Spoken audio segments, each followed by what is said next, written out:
I'm reviewing Joker 2, or the actual title, which is Joker Folie à Deux, which translates into French as The Madness of Two.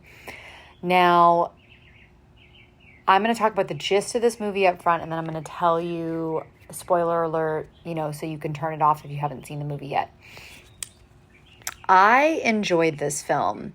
So let me just get ready to shield myself from the tomatoes that are being thrown at me. But I can really honestly see why a lot of people didn't like it and why the reviews are coming in the way that they are. I don't think the reviews, I looked on Rotten Tomatoes, for critics and audiences is like 30%. I do not think it is that bad. I could understand if they said 50%. I would actually even give it a little bit more and say like 60%, 65%, maybe even 70. Like I've seen some really bad movies that get really good reviews on Rotten Tomatoes, because honestly, I think things are just bought now. Reviews are just bought now. But anyways, it feels a little bit to me like from the audience that like a bunch of like mega incel fans just review bombed it. But I'm just kidding. I know not all and if you're a DC mega fan, that doesn't equal that you're an incel, but like, how mega fans can be like really, really pretentious about something. And I feel like I can be pretentious about something, but I also am able to hold the duality of I'm sitting in my seat, right? And I'm allowed to have the opinion that I have, but I'm also an artist myself, and the level of respect that I have for people that put themselves out there and do the art versus just the people that are in the stands it's so easy to criticize it. I just think I have a different perspective on it. So, one of the reasons why I think that the reviews are so bad and people are talking, so much crap about it is that they didn't do any test audiences. I assumed that there was going to be a musical element to it because when I saw that Lady Gaga was in it and just some of the very nuanced thing that they alluded to in their marketing. But people who don't pick up on the nuances, that don't watch a lot of films, that don't infer, that might not even know who Gaga is, which is like, who wouldn't know who Gaga is? But still, went in having no idea that it was a musical, which I can understand that would turn a lot of people off.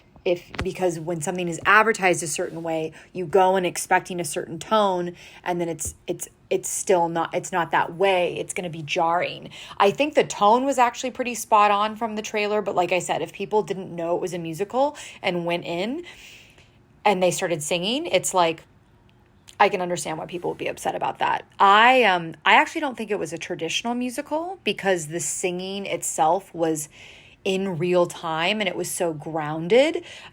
You could actually tell that they were singing live on set, which I thought was amazing. And you could tell it's like, I wasn't sitting there waiting for her and Joaquin Phoenix to hit the perfect notes.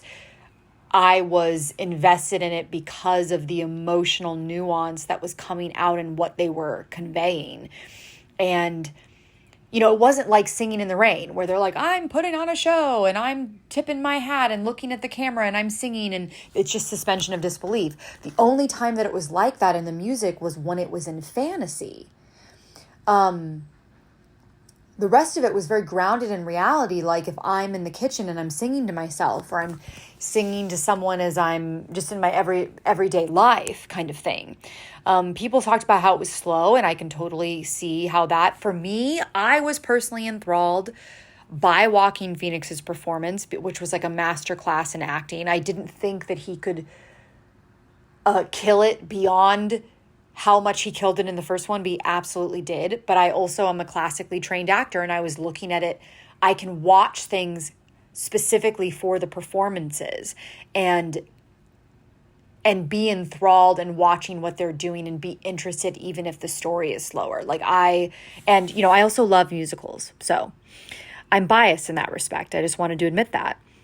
But there was just so much vulnerability in their singing that I can actually get that why audiences probably didn't like it and probably got really uncomfortable, because authenticity and vulnerability and that kind of rawness makes people really uncomfortable. But the thing that I thought was so cool is there's that one quote where it's something to the effect of like, songs happen or music happens when words aren't enough. And I really, really felt that for this film, where it's like there was the reason that they broke out, or that they had to break out into song, was because the emotion was too much and words were not enough to convey what they needed to express in that moment. I thought the cinematography was really great. I loved the like lighting and the shots, like visually, if you look at it, and I really love the tone. And I can see all of the criticism. I can see it. I don't disagree with it, but I'm just sharing with you what the experience of the film was for me. I also went in biased because I love Lady Gaga. I love Joaquin Phoenix, and I was just excited to see this story. But I definitely do not think it's as bad as people are making it out to be. I think if you just go in and know that it's a musical and that there's a lot of musical elements, I think you're going to have a different perspective. But now I'm going to talk about more of the nuances of that might be spoiling the actual movie. So spoiler alert, spoiler alert, spoiler alert. If you have not seen the film and you want to see the film, you should pause right now and not continue any further, because I'm going to start talking about stuff. So pause the recording now. See what I did there? It's a musical. That might even be a spoiler alert for some people, but it's a good spoiler alert, because if you go in and don't know that there's a musical aspect to it, it's going to be jarring for you. One of the main reasons I think that a lot of people didn't like it as well was that the ending was not happy. It was not a happy ending. He gets murdered in the end. It was not a happy ending. But I even found myself, like, I'm not going to lie, like, we yearn for happy endings. We yearn for things to be tied up in like a little bow, right? I found myself being like, oh, I want her. Oh, did she do the bomb? Maybe she's going to run off with him now. Like, I didn't want them to break up. I wanted them to have this like unbelievable love. But I also wonder if that was on purpose. You know, I wonder if they were making a point about men and women, and when we're in relationships, things that we project onto each other, making things a certain way when someone is a fan of you or they're obsessed with you, but they actually don't love the true you. So that was very disappointing. And one of my friends shared with me, you know, she's like, I felt like it didn't really end in a new place. Like, it kind of ended where it started. And I actually don't disagree with that. Like, I don't think that the story kind of like progressed. Like, what was his change? What was his growth as a character, if you were specifically looking at that? But I also wonder if that was intentional, you know? Like, my husband brought up this thing to me, which I actually think is really interesting, which makes a lot of sense, where he said that he feels like this film is setting up, the ending of this film is setting up this kind of mythos of what the Joker is. Because Arthur Fleck, like, there is no origin story for the Joker and where he actually comes from. He's not in the comics, right? Like, Arthur Fleck is not in the comics. So was there this character of where the Joker, the kind of origin story that was made up with the original Joker in this film, and then the myth of who he is gets bigger than who he actually is as a person, almost like this tall tale, like Paul Bunyan or whatever.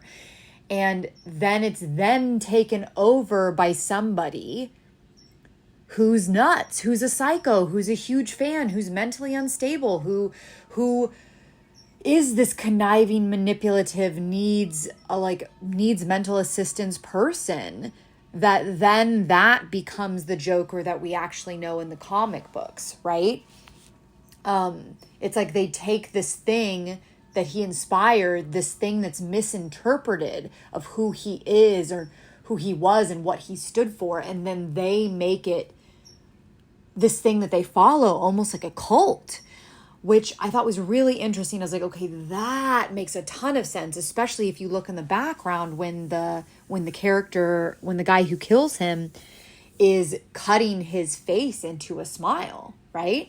So him saying that there is no Joker in the trial and how it ended and all of that stuff, in a way, let down all of these extremists, these fans that were willing to follow him to the end of the earth, that were willing to die for him. And then when he did that, it's almost like it made them angry.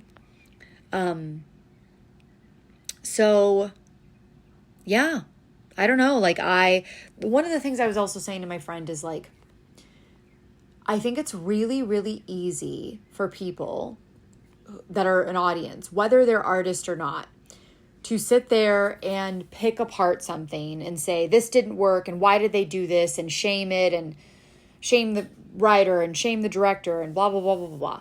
But it's like, I know from being an artist that I can have an idea for something, and I can have a vision, and I think that I'm doing all that I can do to fulfill it, and I do my best to fulfill it. And sometimes it misses the mark, because art is not a science. It's art.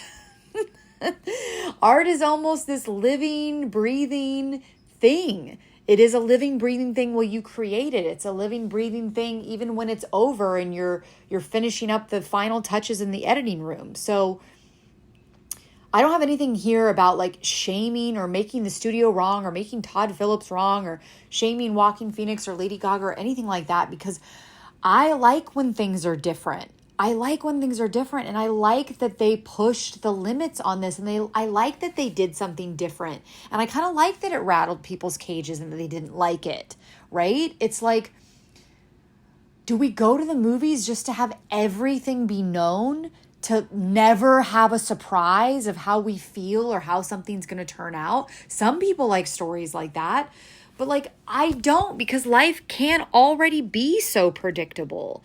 So I just commend them for trying to do something that was groundbreaking and doing something that was revolutionary and different and having it be a musical anti-hero / superhero movie, which is just so rare. And so bravo to Todd Phillips and bravo to Joaquin Phoenix and Lady Gaga. Like, even if it didn't land with people, like, you still did it, you know? And the more I was thinking about it is like, the more I was like, I really liked how the film dealt with this kind of realistic conditions that inmates deal with. And, you know, they addressed and they had a thing about rape and abuse, physical and mental, by the guards and all of that. And they also showed a lot in the courtroom about this notion of like, he doesn't need to be in prison. He needs to be in like a mental health facility. And I feel like they were addressing a lot of things of the way that our society actually is and actually what we deal with right now, which can be really uncomfortable. And maybe that was the whole point that he was trying to make, you know? Maybe it wasn't about... So I think if you look at it from that context, I think you'll have a different perspective. And, but yeah, if you haven't seen it, I recommend seeing it. I recommend seeing it because I love the movies and I love art. And trust me, this movie is not as bad as they're saying. It really, really isn't. But maybe you have to let go. You really have to let go of what you think it's gonna be and has to be, in order to really receive and appreciate what it is.